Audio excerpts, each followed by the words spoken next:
Welcome to Not Milk Never Milk. Subscribe if you're lactose intolerant. You'll start by making sure your iPhone is updated and you're signed into iCloud so Safari settings sync. Once done, open Safari and navigate to Google. Com or a specific Google search results page you want on the home screen. Tap the share icon at the bottom of Safari to reveal options. This step prepares the exact Google page to become a shortcut, and it ensures the icon opens directly to that search or Google homepage when you tap it later. Once the share sheet appears, scroll or look for the Add to Home Screen option and tap it. This converts the current page into a tappable icon. Make sure to edit the name to a short label such as Google so it fits on one line under the icon.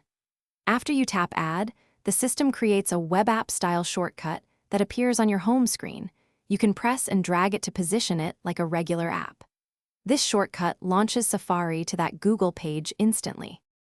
To finish, place the new Google shortcut in the dock or a preferred folder so you can access it from any home screen. If tapping the icon opens the wrong page, make sure you recreated the shortcut from the exact Google. Com or results URL you want. Delete and add again if necessary. If the shortcut does not appear or behaves oddly, force quit Safari and restart your iPhone to clear cache. This usually resolves display or launch problems quickly. Thanks for watching. If this was helpful, leave a like and consider subscribing. See you next time.